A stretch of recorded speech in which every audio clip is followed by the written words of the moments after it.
ครับบาเบนพามาเบิ่งยังครับพี่น้องเห็นบอด้านหลังบาเบนต้นนี้ยังจะว่ามีไผหูจักบออันนี้คือต้นบักมีครับคันใต้ยืนต้นแบบนี้หรือว่าใต้พายเนาะเขาเอื่นเขาว่ามันเขาสิมีความศักดิ์สิทธิ์อยู่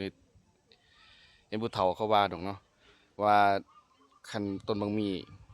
ยืนต้นใต้เองโดยแบบที่บ่ได้แบบการตัดการหยังนี่ก็คือเบิ่งโคนต้นเห็นบ่ปกติเขาต้องขูดเหยื่อเพื่อมาให้นำเลี้ยงเขาขึ้นไปเลี้ยงต้นเนาะมันจังสิตายแต่ตัวนี้ตายแบบตายเองตามธรรมชาติครับพี่น้องนี่นี่มีความศักดิ์สิทธิ์ได้นี่เขาเอ่ยว่าต้นขนุนตายพายครับนี่ตายยืนต้นเลยนี่เบิ่งกิ่งดีละผุเบิ่นล่ะ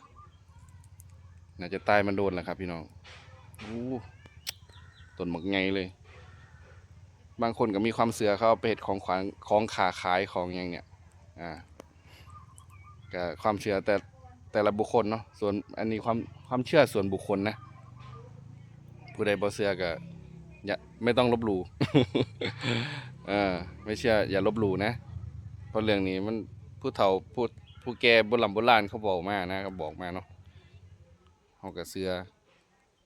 ตามผู้เฒ่าผู้แก่นั่นเนาะโอเคครับนี่บักยังไงเลยครับอื้อ